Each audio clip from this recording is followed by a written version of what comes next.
வசனத்தை ஒரு சத்தமாக வாசிக்கலாம். ஒரு ஸ்பீடாக.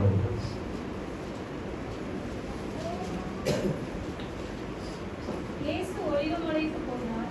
மறுநாள் காலையிலே அவர் திரும்பி தேவாலயத்திற்கு வந்தபோது ஜனங்கள் எல்லாரும் அவரிடத்தில் வந்தார்கள். அவர் உட்கார்ந்து அவர்களுக்கு உபதேசம் பண்ணினார். அப்பொழுது விபசாரத்திலே கண்டுபிடிக்கப்பட்ட ஒரு ஸ்திரீயை வேதபாரகரும் பரிசேயரும் அவரிடத்தில் கொண்டு வந்து அவளை நடுவே நிறுத்தி, போதகரே, இந்த ஸ்திரீ விபசாரத்தில் கையும் மெய்யுமாய் பிடிக்கப்பட்டாள். இப்படிப்பட்டவர்களை கல்லெறிந்து கொள்ள வேண்டும் என்று மோசே நியாயப்பிரமாணத்தில் நமக்கு கட்டளையிட்டிருக்கிறாரே, நீர் என்ன சொல்லுகிறீர் என்றார்கள். அவர்கள் குற்றம் சுமத்துவதற்கான காரணம் உண்டாகும் பொருட்டு அவரை சோதிக்கும்படி இப்படி சொன்னார்கள். இயேசுவோ குனிந்து விரலினால் தரையிலே எழுதினார். அவர்கள் ஓயாமல் அவரை கேட்டுக் கொண்டிருக்கையில் அவர் நிமிர்ந்து பார்த்து, உங்களின் பாவம் இல்லாதவன் இவள் மேல் முதலாவது கல்லெறியப்பட கடவன் என்று சொல்லி அவர் மறுபடியும் குனிந்து தரையிலே எழுதினார். அவர்கள் அதை கேட்டு தங்கள் மனசாட்சியினால் பரிந்து கொள்ளப்பட்டு பெரியோர் முதல் சிறியோர் வரைக்கும் ஒருவரை ஒருவர் போய்விட்டார்கள். இயேசு தனித்திருந்தார். அந்த ஸ்திரீ நடுவே நின்றாள். இயேசு நிமிர்ந்து அந்த ஸ்திரீயை தவிர வேறொருவரையும் காணாமல், ஸ்திரீயே, உன்மேல் குற்றச்சாட்டினவர்கள் எங்கே? ஒருவராகிலும் உன்னை ஆக்கினைக்குள்ளாக தீர்க்கவில்லையா என்றார். அதற்கு அவள், இல்லை ஆண்டவரே என்றாள். இயேசு அவளை நோக்கி, நானும் உன்னை ஆக்கினைக்குள்ளாக இருக்கிறதில்லை, நீ போ, இனி பாவம் செய்யாதே என்றார்.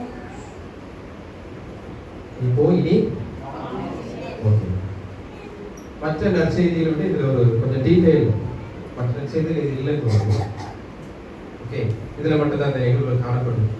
அப்ப யோவான் மட்டும் குறிப்பிட்டிருக்காரு இந்த நிகழ்வை. இங்க வேத பாரகரும் பரிசேயரும் யார் கண்டுபிடிக்கிறாங்கன்னு சொன்னா, விபச்சாரத்தில் கண்டுபிடிக்கப்பட்ட ஒரு பெண்ணை கொண்டு வராங்க. இயேசு கிறிஸ்துவின் முன்னாடி வந்து நிறுத்துறாங்க. ஏன் நிறுத்துறாங்கன்னு சொன்னா, இவங்கெல்லாம் எதை ஃபாலோ பண்றாங்கன்னு சொன்னா, மோசேயினுடைய நியாய பிரமாணத்தை ஃபாலோ பண்றாங்க. ஸோ அதை ஒரு மேற்கோளாக காட்டி இந்த பெண்ணை இங்க கொண்டு வந்து நிறுத்துறாங்க. ஸோ இவங்களுடைய கேள்வி என்ன? யாருக்கு முன்னாடி கொண்டு வந்து நிறுத்துறாங்க? இயேசு கிறிஸ்துக்கு முன்னாடி கொண்டு வந்து நிறுத்துறாங்க. கேள்வி என்ன? இவங்களோட கேள்வி என்ன? இவளை கல்லெறிந்து கொல்லலாமா அப்படிங்கிற கொஸ்டின் இவங்களுக்கு. ஓகே, 3 முதல் 6 வரையுள்ள வசனத்தை பார்க்கும் பொழுது இவங்களுடைய நோக்கத்தை இங்கே பார்க்க முடியுது. நோக்கம், இந்த நோக்கத்தோடு வந்த இந்த பரிசேயர், வேத பாரகர், இவங்க எல்லாருமே ஒரு கற்பனையோட வந்தாங்க. எந்த கற்பனைனா, நம்ம கற்பனை அல்ல. இந்த கற்பனை என்னன்னா, ஒரு மோசேயால் கொடுக்கப்பட்ட சில நியாய பிரமாணங்கள். ஓகேவா? அப்போ மோசேயுடைய நியாய பிரமாண சட்டம் என்ன சொல்லுதோ அதன் பிரகாரமாக இவங்க கொண்டு வந்து இருக்கிறாங்க. ஸோ அதை வந்து பாயிண்ட் பண்ணி காட்டுறாங்க. அப்போ விபச்சாரத்துல ஈடுபட்ட அந்த பெண்ணோடு கூட வராங்க. இயேசுக்கு முன்னாடி கொண்டு வந்து நிறுத்துறாங்க. இவங்க எல்லாருமே என்ன செய்யறாங்க? குற்றம் கண்டுபிடிக்கும் கண்ணோடு கூட இயேசு கிறிஸ்துவின் முன்னாடி வராங்க. எப்படின்னு சொன்னா, இவளை கல்லெறிந்து கொல்லணும் அப்படிங்கிறதால ஒரு வார்த்தை மூலமாக. ஸோ எப்படியாவது இயேசு கிறிஸ்துவை மாற்றி விடணும் அப்படிங்கிற ஒரு இது. ஏன் அப்படி சொல்றோம்னா,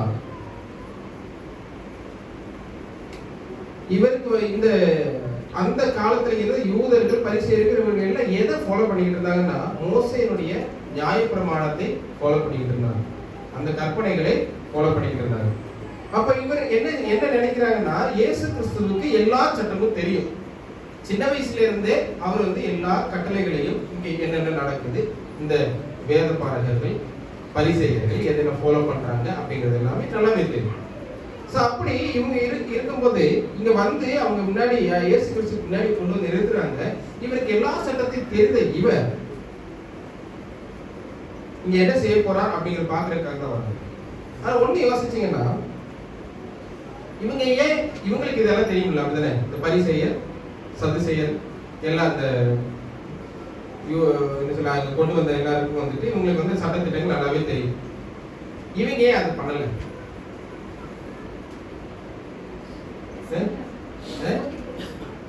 சோதிப்பதற்காக. அது ஃபர்ஸ்ட் சொல்ல நினைச்சிருக்கீங்க.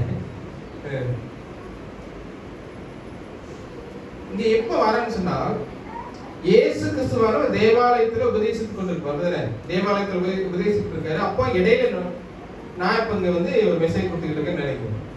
இடையில திடீர்னு வந்து பின்னாடி இருந்து அஸ்வினோ தமிழ் பிரதரோ வந்து யாரையும் கொண்டு வந்து இவங்க நியாய விசாரிக்க சொல்லி இது பண்ணா அது எப்படி இருக்கும்? ஒன்று நடந்துகிட்டு இருக்கு, ஒரு ப்ரோசஸ் நடந்துகிட்டு இருக்குது. நம்ம என்ன செய்வோம்? வெயிட் பண்ணுவோம். ஆனா இவங்க வந்துட்டு அதை கட் பண்ணி அங்க வராங்க. ஓகேவா? வந்து அங்க நிற்கிறாங்க. அதனுடைய நோக்கம் என்னன்னு சொன்னா இயேசு கிறிஸ்துவை வம்பெழுப்பதற்காக. எதற்காக? நம்ம செய்வோம்ல அது இயேசு கிறிஸ்துவை வம்பெழுப்பதற்காக கொண்டு வராங்க. அவர் மேல் எப்படியாவது பழியை சுமத்திடணும். இயேசுக்கு தெரியாம போயிருமா? இது தெரியாம போகுமா?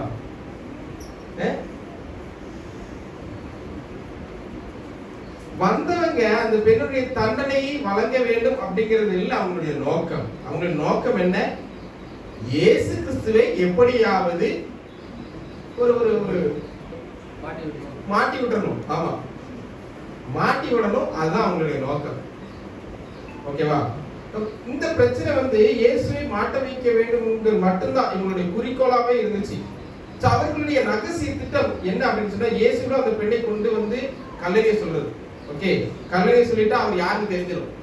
எப்படி கல்லறைய சொன்னா அவர் யாருக்கு தெரியும்? கல்லறைய பண்ணிட்டா இயேசு கிறிஸ்துவானவர் சொல்றாரு, இயேசு கிறிஸ்துவை கொண்டு வந்துட்டாங்க. இயேசு கிறிஸ்துவ திடீர்னு சொல்றாரு, ஓகேப்பா கல்லறைக்கு கொண்டு வந்து அப்படின்னு சொன்னா அது என்னவா இருக்கும்? என்ன ஆகும்? அது கல்லறைக்கு கொண்டுறாருமா? இது என்னன்னு சொன்னா இயேசு கிறிஸ்துவான ஆயக்காரருக்கு பாவிகளுக்கும் நண்பர். அப்படிதானே? யாருக்கெல்லாம் நண்பர்? ஆயக்காரர்களுக்கும் பாவிகளுக்கும் நண்பர். அப்ப அப்படிங்கக்கூடிய ஒரு ஒரு மைண்ட் செட் எல்லாருக்கும் அங்க இருக்குது. ஓகே, அப்போ இங்க வந்து இவர் வந்து கல்லெறி கொண்டுட்டார், கல்லெறிய சொல்லிட்டார். அப்படின்னா அங்க உள்ள அந்த பெர்செப்ஷன், அந்த ஒரு பார்வை என்னவாக மாறும்? பாவிகள் மேல இவருக்கு அண்ணன் இருக்குன்னு சொல்றாரு, அது கல்லெறியதோட போச்சு. ஆயக்காரருக்கு நண்பர் சொல்றாரு, அது கல்லெறியதோட போயிடும். அப்படிதானே? அப்ப இவர் நண்பராக இருக்க முடியுமா? நண்பராக இருந்தா சப்போர்ட் பண்ணி தான் நின்றுக்கணும். ஒருவேளை சப்போர்ட்டே பண்ணியிருந்தால், பரவாயில்லப்பா மன்னிச்சு விட்டுருங்கன்னு சொல்லியிருந்தால் என்ன நடக்கும்? இவரு எதுக்கு விரோதமா செயல்பட்டாரு? நியாயப்பிரமாணத்துக்கு விரோதமா செயல்பட்டாரு. இவர் என்ன செய்யணும்? ஏன் நியாயப்பிரமாணத்துக்கு விரோதம்னா அப்ப இருந்த ஆட்சி என்னது? ரோம் அரசாட்சி நடந்துச்சு. அப்படிதானே? அப்ப ரோம் அரசாட்சி நடந்துச்சு. அப்ப ரோமர்கள் மட்டும்தான், ரோமர்களுடைய ஆளுநருக்கு மட்டும்தான் மரண தண்டனை கொடுப்பதற்கான அதிகாரம் இருக்குது. ஓகே, அப்ப இயேசு கிறிஸ்துவானவர் அந்த பெண்ணை கல்லெறிந்தாலும் அங்க தவறு இவங்க கண்டுபிடிச்சிருவாங்க, மன்னிச்சு விட்டுருங்கன்னு சொன்னால் இந்த இதை கொண்டு வராங்க. இது ரோமர்களுடைய சட்டம் என்ன இருக்குது? ஆளுநர்களுக்கு மட்டும்தான் ஒரு நபரை, அந்த ஆட்சி காலத்துல ஒரு நபரை கொள்வதற்கான அதிகாரம் இருக்குது. இவருக்கு எப்படி இந்த அதிகாரம் வந்துச்சு? சாதாரண யூதன் இவருக்கு என்ன வந்துச்சு? இவர் எப்படி இது பண்ணலாம் அப்படிங்கறதால ஒரு இது வந்துடும். அப்போ இவருக்கு முன்னாடி என்ன ஆகும்? நமக்கு வயலேஷன் இது போடுறாங்கல்ல, சார்ஜ் போடுறாங்கல்ல, டிராபிக் வயலேஷன் ஏதோ ஒண்ணு, அதே போல இவர் வந்து இந்த வயலேஷன் பண்ணிட்டாரு, இது இந்த சட்டத்தை மீறிட்டாரு, மீறுதல் சட்டத்தின் கீழாக இவருக்கு வந்து ஏதாவது தண்டனையை வழங்கிடுவாங்க. அப்படி இந்த தண்டனையை நான் வழங்கும்போது என்ன நடக்கும்? இவருக்கு தொல்லை ஒழிஞ்சிடும். அப்படிங்கறத இவங்களுடைய நோக்கமாக இருந்தது. அப்படிதானே? நோக்கம் பார்க்கிறோம், நோக்கமாக இருந்தது. அப்ப இந்த நோக்கத்தோடு கூட தான் இவங்க எல்லாரும் வராங்க. ஏற்கனவே வந்து இவர் மேல நிறைய குற்றச்சாட்டுகள் இருந்துச்சு. யார் மேல? இயேசு கிறிஸ்து மேல. இவர் மோசை கொடுத்தது எதையுமே இவர் ஃபாலோ பண்ண மாட்டேங்காரு. என்னப்பா இவரு நம்மோட சொல்ற இவர் ஒண்ணு செஞ்சுக்கிட்டு இருக்காரு, மோசை எவ்வளவு சட்டத்திட்டங்கள் தந்திருக்கிறாரு, இதை இவர் மதிக்கவே மாட்டேங்கிறாரு அப்படிங்கக்கூடிய ஒரு மைண்ட் செட் தான் அங்க உள்ள மக்களுக்கு இருந்துச்சு. ஓகே, அதனால இவங்க என்ன செய்யறாங்கன்னா எப்படியாவது மாட்டி விடணும், மாட்டி விட்டு தான் நம்ம ஏதாச்சும் பண்ணணும். இது ரொம்ப ஓவர் போறாரு, மோசையினுடைய நியாய பிரமாணத்தை மீறதுனால அதனால பிரச்சனை இல்லைங்கிற மாதிரி எல்லாம் சில சொல்றாரு. இவர் எப்படியாவது ஒரு இதுல நம்ம இது பண்ணணும் அப்படிங்கிறது தான் இவங்க மைண்ட் செட்டா இருந்துச்சு. அதனாலதான் 5ஆம் அதிகாரத்துல ஓய்வு நாள்ல வந்து என்ன செய்யறாரு? பெதஸ்தா குளத்துக்கு அது அருகில போய் ஒரு அற்புதத்தை செய்யறாரு. அங்க என்ன நடக்குது? அங்கேயும் ஓய்வு நாள்ல நீங்க எப்படி நடக்கலாம் பெரிய ஒரு டாபிக் அது போகுது. அடுத்தது அப்பவே வந்துட்டு இவங்க மிஸ் பண்ணிட்டாங்க. எப்படியாவது இது பண்ணணும்னு நினைச்சாங்க. அந்த டைம்ல ஈஸியா ஒரே ஒரு கேள்வியில முடிச்சுட்டாரு. படுக்கை எடுத்துக்கிட்டு போன்னு சொல்றது ஈஸியா, இல்லைன்னா ஓய்வு நாளா செஞ்சுட்டு இருக்கு பாவங்களோட மன்னிக்கப்பட்டது என்று சொல்றது ஈஸியான்னு சொல்லி அது ஒரே வார்த்தையில வந்து எல்லாரும் வாயும் க்ளோஸ் பண்ணிட்டாங்க. அதுதானே நம்மள எப்படி க்ளோஸ் பண்ணுவோம்? நம்ம எப்படி க்ளோஸ் பண்ணுவோம்? ஒன்று சொன்னா நம்மள 2 மணி நேரத்தை சொல்லி ஒரே டே க்ளோஸ் பண்ணிடுவோம். அந்த பந்தமே இருக்காது, ரிலேஷனே இருக்காது, முறிந்து போகிற அளவுக்கு அத்து விட்டுருவோம். ஆகவே இவர் மேல எப்படியாவது ஒரு மீறுதல் குற்றத்தை கொண்டு வரணும் அப்படிங்கிறத நோக்கத்தோடு கூட இங்க இருக்கிறாங்க. நீதி நியாயம் நிலைநாட்டுவதற்கு இவங்க ஒரு தாகத்தோடு கூட வராம இவங்க என்னத்துக்காக வந்திருக்காங்க? இயேசுவின் மீது எப்படியாவது ஒரு பழியை சுமத்தணும் அப்படிங்கிறதான ஒரு உணர்வோடு கூட, ஒரு பகை உணர்வோடு கூட வந்திருக்காங்க. ரெண்டாவது பார்த்தோம்னா அவங்க நிலைமையை பார்க்க நிலைமை ஓகேவா இருந்தாங்க.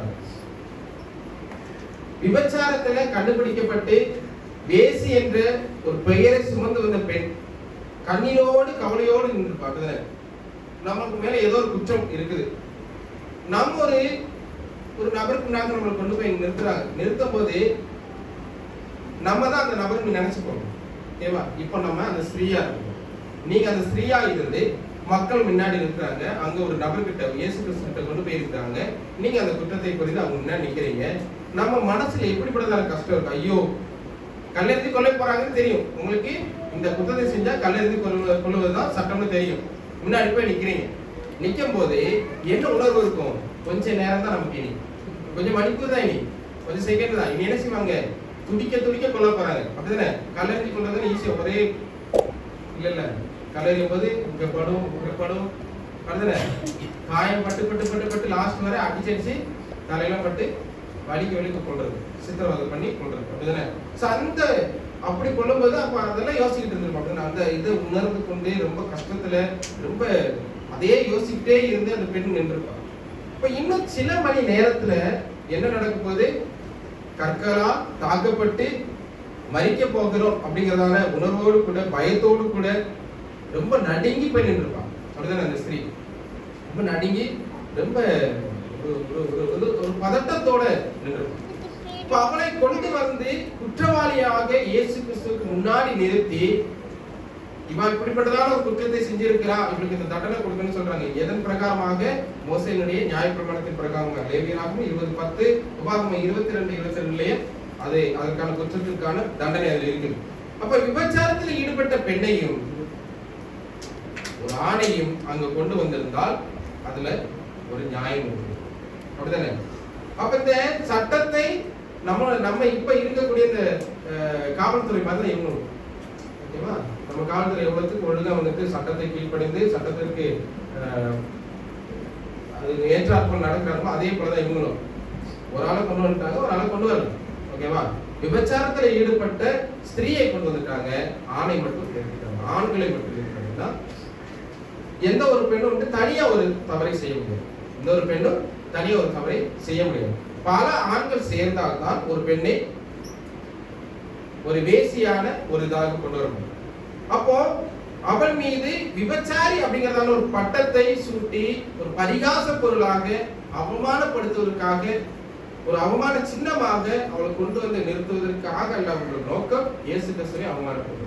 ஆனா இந்த பெண்ணுடைய நிலைமையை வச்சு பார்க்கும் பொழுது இந்த பெண்ணை கொண்டு வந்தது நியாயமா அப்படின்னு பார்த்தா நியாயம் இல்லாதது. ஏன் அப்படின்னு சொன்னா அவளுடைய அந்த தவறுக்கு காரணம் யாரு? பல ஆண்கள். அப்படிதானே? விபச்சாரி அப்படின்னு சொன்னா பல ஆண்களுடன் தொடர்புள்ள ஒரு ஸ்திரீயை விபச்சாரம் சொல்றாங்க, பல ஆண்கள். அப்ப அந்த ஆண்களை எல்லாம் கொண்டு வந்திருக்கோம். இவங்க கொண்டு வந்து ஆண்களை எல்லாம் கொண்டு வராங்க. இங்க யாரை மட்டும் கொண்டு வராங்க? ஒரு ஸ்திரீயை மட்டும், அந்த ஸ்திரீயை மட்டும், பர்டிகுலரா ஒரு ஸ்திரீயை மட்டும் கொண்டு வராங்க. அப்போ ஒரு பொன் இல்ல ஒரு பெண் வந்து இங்க என்ன செய்றா? ஒரு குற்றவாளியாக நிற்கிறார். சோ தனியா செய்யக்கூடிய ஒரு பாவம் அல்ல இது, ஒரு தனியா செய்யக்கூடிய ஒரு தவறு அல்ல இது. இது இனி ஒரு நபரால் பல நபர்களால் செய்யப்படக்கூடிய ஒரு காரியம்.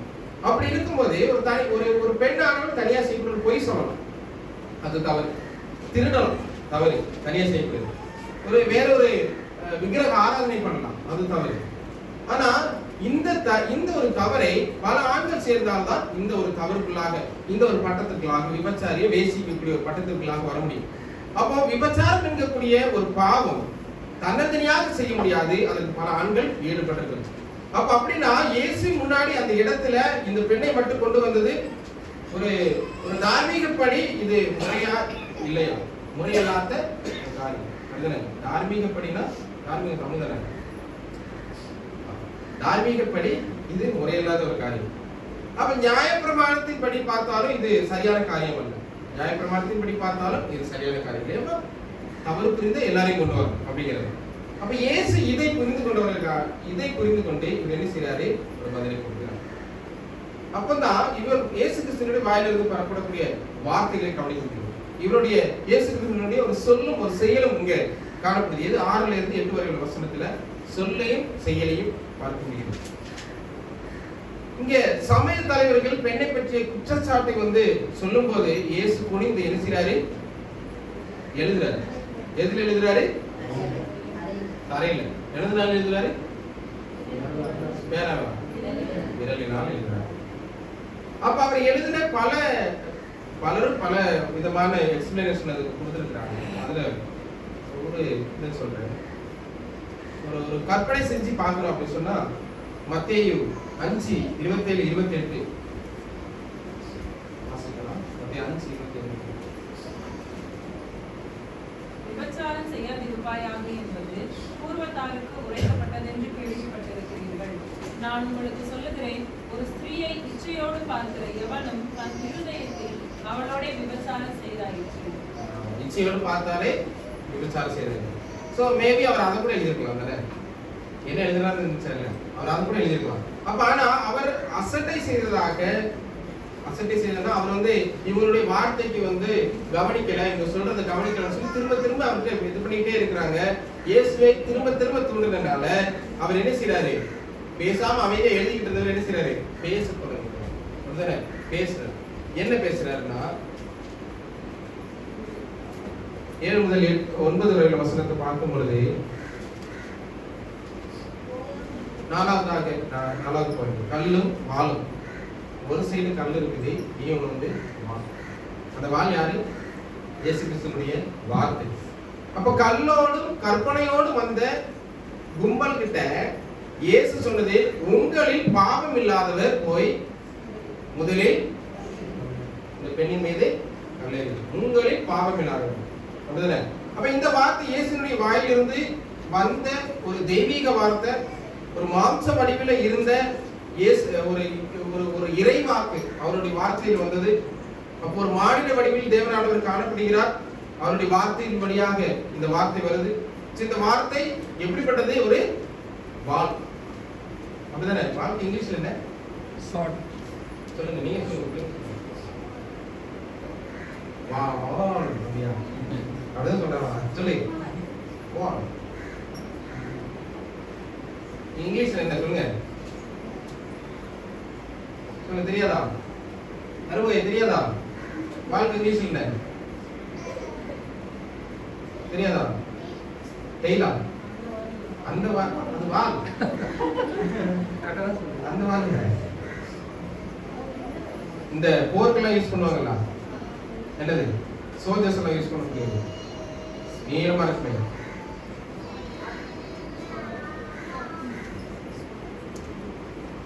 ஓகே, முடியும் போது சொல்லுங்க. Very good. ஓகே, பாக்கியெல்லாம் அவங்களுக்கு கற்றுக்கோங்க. ஓகே, இங்க பார்க்கும்போது இந்த வார்த்தை தேவனுடைய வாயிலிருந்து வந்த வார்த்தை அவங்க குத்தக்கூடியதாக இருக்குது. வாள் என்ன செய்ய? குத்தக்கூடியது. அப்படிதானே? சோ குத்தக்கூடியதாக இருக்குது. காரணம், கடவுளுடைய வார்த்தை, தேவ வார்த்தை, தூய ஆவியினுடைய ஒரு போர் வாள் அப்படின்னு சொல்லுதா எபேசியர் 6:17 சொல்லுது. ஆவியின் பட்டயம். ஓகேவா? அதனால இப்போ வாளும் கல்லும் என்ன செய்யுது? மோதுது. வாள் கல்லுனா கல்லோட வந்தவர் யாரு? அங்குள்ள பரிசேயர்கள். வாளோடு இருக்கக்கூடியது யாரு? இயேசு கிறிஸ்து. அப்படிதானே? அப்ப இங்க கடவுளினுடைய வார்த்தை தான் இங்க முன்னாடி அவங்களை வாளா குத்துது. ஓகேவா? சில நேரத்துல நம்மளை குத்துறது மாதிரி. திரும்ப என்ன செய்யறாரு? குனிந்து எழுதுறாரு. 8வது வசனத்தை பார்க்கணும் தெரியும். என்னவாக இருக்கும் அப்படின்னு சொன்னா ஒரு கற்பனை வழியில் நான் சொல்றேன். ஒரு இமேஜினேஷன்ல என்ன சொல்றேன்னா, அவர் எழுதியிருக்கலாம், இச்சையான கண்களோடு பல பெண்களை பார்த்து இருதயத்தில் விபச்சாரம் செய்தவர்கள் பலரும் இருப்பாங்க. அவங்களுடைய பெயர் எழுதிருக்கலாம். ஓகேவா? அவர் பேர் கீழே எழுதி லிஸ்ட் போட்டு எழுதிருக்கலாம். அங்க இருந்து ஒவ்வொரு பேருடைய பேர் அதுல இருந்திருக்கலாம். அங்க சுத்தி வந்திருந்த குத்த சொல்லிக்கிட்டு இவன் விபச்சாரம் பண்ணிட்டு அப்படின்னு சொல்லி கொண்டு வந்த எல்லா பேரும் அதுல இருந்திருக்கும். ஓகேவா? இனி ஒண்ணு, அங்க இருக்கக்கூடிய ஒவ்வொரு பேர்லயும் வசனத்தில் அது வந்து மத்திய 5:28 வசனம், அவங்க பேர்ல வசனம் அங்க குறிப்பிடப்படுது. அப்படிதானே? இந்த வசனத்தின் நிமித்தமாக அப்ப கீழே வரிசையா எழுதி வந்ததனுடைய தன்னுடைய பெயரையும் பார்த்த அங்கிருந்த ஆண்கள் என்ன செஞ்சிருப்பாங்க? ஓடி இருப்பாங்க. அங்க ஆண்கள் ஓடி இருப்பாங்க. நம்ம பேரே எழுதிட்டாரு, இவருக்கு இப்படி தெரியும்னு ஓடி இருப்பாங்க. அப்படிதானே? அப்போ இயேசுவை தவிர அந்த லிஸ்ட்ல எல்லாரும் பேரும் இருந்திருக்கும். அங்க கூடி வந்த எல்லாரும் பேரும் இயேசு கிறிஸ்துவை தவிர. அப்ப அதை பார்த்ததுமே இங்க என்ன செஞ்சிருப்பாங்க? ஓடி இருப்பாங்க. அப்ப மற்றொரு கோணத்துல பார்த்தோம்னா இயேசு 2ஆம் முறை குனிந்து எழுதுனதுல வேற ஒன்று எழுதியிருக்கலாம். இனியொரு சொல்றேன். பெருமை, பொறாமை, பொருளாசை, இச்சை, பொய், பித்தலாட்டம், வஞ்சகம், மாய்மலம் இப்படிப்பட்ட பாவத்தை எழுதிட்டு விபச்சாரம் மட்டும் பாவம் இல்ல, இதுவும் பாவம்னு அவர் எழுதியிருக்கணும். அப்படிதானே? விபச்சாரம் மட்டும் பாவம் இல்ல, எதெல்லாம் பாவம்? பெருமை, பொறாமை, பொருளாசை, இச்சை, இது எல்லாமே பாவம் தான். இதுவும் தான் பாவம். நீங்க இதை மட்டும் பாவம் இல்ல, இதுவும் பாவம் தான். நீங்க வாயால பேசக்கூடிய கெட்ட வார்த்தை பாவம் தான். நீங்க மனசால சிந்திக்கக்கூடியது பாவம் தான். நீங்க கண்ணால பார்க்கக்கூடிய பாவம் தான். அப்ப நீங்க இவ்வளவு பாவம்னு சொன்னா நீங்களும் பாவிகள் தான் அப்படின்னு சொல்லி கீழே எழுதியிருக்கலாம். என்னுடைய கற்பனை நீங்க பைபிள்ல இல்ல சொல்றேன். ஓகேவா? ஒரு ஜஸ்ட் ஒரு எக்ஸ்பிளனேஷன். சோ இப்படி எழுதியிருக்கலாம் இயேசு கிறிஸ்து. அப்ப மற்ற பாவங்களை நடப்பித்தவர்கள் இங்க வந்து இருக்கிறாங்க அப்படிங்கறத தேவனானவர் கீழே எழுதியிருக்கலாம். சோ அது வந்து அதை பார்த்ததும் அவங்க என்ன நடந்திருக்கும்? ஒரு மனசாட்சி குத்து வந்திருக்கும். அப்படியே மனசாட்சி குத்துனா நமக்கு சில நேரத்துல யாராவது சொன்னா அப்படியே உறுத்துக்குள்ள அந்த ஓகேவா? அப்போ இயேசுவே வந்து என்ன செய்யறாரு? அதே எழுதுறாரு கீழே. இயேசு கிறிஸ்துவே எழுதுறாரு. அப்ப இயேசு கிறிஸ்துவே எழுதும் பொழுது அவங்களுடைய பார்வையில் என்னவா இருந்திருக்கும்? இவர் எல்லாம் தெரிஞ்சவரா இருக்கிற, ஆல்ரெடி அங்கேயே இப்படி பண்ணவர், இவர் வேற ஏதாச்சும் எழுதியிருப்பாருன்னு சொல்லிட்டு ஓடி இருப்பாங்க. ஓகே, அப்போ இன்னொன்று இதுல பார்த்தோம்னா இதுல வேற ஒரு வார்த்தை இருக்குது. என்னன்னா இயேசு கிறிஸ்துவானவர் என்ன சொன்னாரு? விபச்சாரம் செய்தவன் முதலில் கல்லெறியட்டும் அப்படின்னு சொன்னாரா? விபச்சாரம் செய்தவன் முதலில் கல்லெறியட்டும் சொன்னாரா? என்ன சொன்னாரு? உங்களில் பாவம் செய்யாதவன். அப்போ உங்களில் பாவம் செய்யாதவனா உங்களில் விபச்சாரம் செய்யாதவனா அதை மட்டும் சொல்லிடலாம். அப்படிதானே? உங்களில் பாவம் செய்யாதவன் சொன்னா அது என்ன வந்திருக்கணும்? கண்டிப்பா பாவம் கொஞ்சம் முன்னாடி சொல்லணும்ல, பொறாமை இருக்கும். உங்கள பொறாமை இல்லாதவே இது செய்யட்டும். உங்கள வேட்டிமை இல்லாதவே வேணும்னா கல்லெறியட்டும். உங்கள வந்து வேற எந்த வஞ்சகம் இல்லாதவே கல்லெறியட்டும். உங்கள மாய்மலம் இல்லாதவே கல்லெறியட்டும். உங்கள பொய் இல்லாதவே கல்லெறியட்டும். உங்கள பெருமை இல்லாதவே கல்லெறியட்டும் அப்படிங்கறதான வார்த்தையை அவர் சொல்றாரு. சோ உங்கள பாவம் இல்லாதவர்கள் கல்லெறியட்டும் அப்படிங்கிறது. அப்போ தரையில் எழுதப்பட்ட இந்த வார்த்தை எப்படி காண்பது? ஒரு வாளாக தான் காண்பது. உண்மை சொல்லப்போனா ஒரு வாள் தான். அந்த வார்த்தை எல்லாருக்குமே நல்லா குத்துன்னு குத்திட்டு. சோ அவர் என்ன செஞ்சாங்கன்னா குற்ற உணர்ச்சியோடு கூட இந்த வார்த்தையை கேட்டு இந்த கடிந்து கொள்ளுதலை கேட்டு என்ன செய்யறாங்க? பெரியோர் முதல் சிறியோர் வரையிலும் அங்க ஓடிடுறாங்க. அங்க நிக்க மாட்டேங்காங்க, எல்லாரும் ஓடி போயிடுறாங்க. கற்களை கொண்டு வந்துருந்தாங்க. அப்படிதானே? கற்களை கொண்டுகிட்டே போயிட்டாங்களா? கொண்டு போயிட்டாங்களா? என்ன செய்யணும்? போட்டு போயிட்டாங்க. அங்கேயே போட்டு போயிட்டாங்க. அப்படிதானே? அப்போ அதை கொண்டு போயிருந்தா அவங்க மனசாட்சி குத்து வந்திருக்காதுன்னு நினைக்கலாம். மனசாட்சி அவங்களுக்கு உறுத்தி இருக்கான்னு நினைக்கலாம். அங்கேயே போட்டுட்டு போனது கிடையாது. மனசாட்சி கொஞ்சம் வலிச்சிருக்கு, கொஞ்சம் சீனப்பட்டிருக்குது. ஒரு மாதிரி உணர்வு பூர்வமாக அவங்க வந்து புரிந்து கொண்டிருக்காங்க. அதனாலதான் அங்கேயே போட்டு போயிட்டாங்க. ஓகேவா? அடுத்து பார்த்தோம்னா 10-11 வசனத்தை பார்த்தா இங்க சட்டத்தையும் ஒரு அருளையும் பார்க்க. சட்டம் அருள் அப்படிங்கிற சட்டமும் அருளும். அப்ப இப்ப இங்க இயேசு மட்டும் பாவமற்றவராக கல்லறிய தகுதியுடையவராக அந்த பெண்ணை எதிர்பார்க்கிறாங்க. எல்லாரும் ஓடிட்டாங்க. அது யார் மட்டும் நிக்கிறாங்க? இயேசு கிறிஸ்துவும் அந்த ஸ்திரீ மட்டும் நிக்கிறாங்க. ஆனா அவரை கல்லறிஞ்சாரா? அவர் பாவமற்றவர். அவர் தூக்கி ஒரு கல்லை போட்டுருக்கலாம்ல. என்ன நம்மளா தான் செய்வோம். எல்லாரும் போயிட்டு என்ன ஒரு கோட் போடு தூக்கி எரிஞ்சிருப்போம். நிரூபிச்சிருப்போம். நான் நல்லவன் சொல்லி நிரூபிப்பதற்காக நம்ம எரிஞ்சிருப்போம். இயேசு கிறிஸ்து என்ன செஞ்சாரு? அதை செய்ய என்ன செஞ்சாரு? அவர் கற்பனைகளின் படி நம்ம பார்த்தோம்னா கல்லெறிஞ்சிருக்கலாம். ஆனா அவர் எரியல. தான் குறிப்பிட்ட ஒரு கற்பனையின் படி பார்த்திருந்தாலும் அவர் கல்லெறிஞ்சிருக்கலாம். அவர் பாவம் இல்லாதவர். ஆனா இவர் என்ன செய்யறாருன்னு சொன்னா, அங்க இது ஒன்றுமே செய்யாம இங்க நியாயப்பிரமாணமும் கிருபையையும் அங்க அறிவிக்கிறார். நியாயப்பிரமாணத்தை கிருபை எப்படிப்பட்டதான நியாயப்பிரமாணம்? இனி இந்த தவறை செய்யக்கூடாதுங்கிறதுல. அப்ப கற்பனைகளை மேற்கோள் காட்டி கல்லோடு வந்தவங்க பாரபட்சமாக என்ன செய்றாங்க?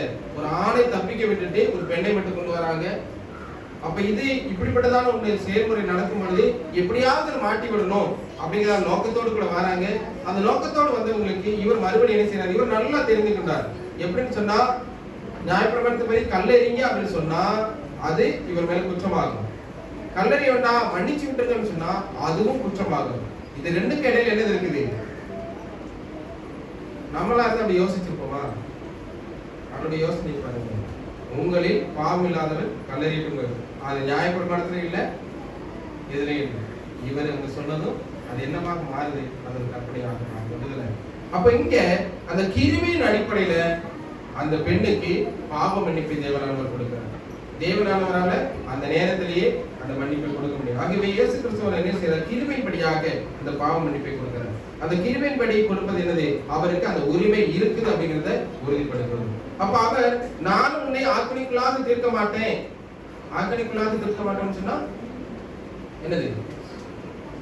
நானும் வந்து கஷ்டப்படுத்த மாட்டேன், நானும் வந்துட்டு இந்த இதுக்குள்ளாக இந்த குழிக்குள்ளாக போட மாட்டேன், இந்த ஒரு பேரை உனக்கு சுமத்த மாட்டேன், நீ போகலாம், இனி பாவம் செய்யாது அப்படின்னு சொல்லி அனுப்புறான். அப்ப இங்க அருள்னா அந்த இரக்கம், தேவனுடைய ஒரு ஆசி இங்க கிடைக்குது. அப்படிதானே? சட்டத்தை மேற்கொண்டு இங்க வந்து கிருபையை பெற்றுக்கொண்டு அந்த ஸ்திரீ ஆனவள் சந்தோஷத்தோடு திரும்பியிருப்பா. அப்படிதானே? கொஞ்ச நேரத்துல என் வாழ்க்கை முடிய போவதற்கு நினைச்சுக்கிட்டு அந்த ஸ்திரீ தேவனுடைய வார்த்தையை கேட்டு மனம் திரும்பி அவள் நிச்சயமாக போயிருக்கிறார். அப்படிதானே? அப்போ கிருபையின்படியாக இங்க அந்த ஸ்திரீக்கு ஒரு பெரிய ஒரு ஆசீர்வாதம், ஒரு கிருபை இப்படி மேற்கொண்டு இங்க நியாயப்பிரமாணம் ஜெயிச்சிச்சா கிருபை ஜெயிச்சிச்சா அப்படின்னு பார்த்தா நியாயப்பிரமாணம் ஜெயிக்கல, கிருபை தான் ஜெயிச்சிச்சு. அப்படிதானே? அப்ப அவள் அந்த நியாயப்பிரமாணத்தின் படி அவள் ரட்சிக்கப்படல. நியாயப்பிரமாணத்தினால அவள் வந்து எந்த ஒரு மாற்றம் வரல. அவளுக்கு எதன் பிரகாரமாக வந்தது? கிருபையின் அடிப்படையில அவள் பாவம் மன்னிக்கப்பட்டு தேவனுக்குள்ளாக சேர்க்கப்பட்டார். நம்மளும் பல சட்டத்திட்டங்களுக்கு கீழ்ப்படிந்து நடக்கலாம். அப்படிதானே? ரூல்ஸ் அண்ட் ரெகுலேஷன்ஸ் அது சில நேரத்துல ஓகேவா இருக்கும், பல நேரத்துல ஏதாவது புள்ளியில் இந்த மாதிரி தள்ளி விடும். ஓகேவா? என்னைக்காவது வரைக்கும் கொண்டு போய் நம்மள அங்க சேர்த்துங்க என்னங்க அப்படின்னு சொல்லி ஒத்தோட இப்படி பேசுவாங்க. கிருபையை தேவனுடைய கிருபை பெற்றுக்கொள்ளணும் அப்படிங்கிறது தான் நம்முடைய நோக்கமாக இருக்கும். இங்க இந்த ஸ்திரீ கிருபையை பெற்றுக்கொண்டார். கிருபை பெற்றுக்கொண்டால் அப்படின்னு சொன்னா அது எது நிமித்தமாக? யாருக்கு முன்னாடி நின்னதால? இயேசு கிறிஸ்துக்கு முன்னாடி நின்னதால. சோ இயேசு கிறிஸ்துக்கு முன்னாடி நம்ம நிக்கிறோம் சொன்னா எப்பேற்பட்ட பாவியானாலும் அங்க நமக்கு மன்னிப்பு. ஆகவே அந்த ஒரு மன்னிப்பை நம்ம பெற்றுக்கொள்ளும் தேவனானவர் நமக்கான விடுதலையை நிச்சயமாக தருவார். நாம் யாரும் எழுந்திருக்கலாம். நாம்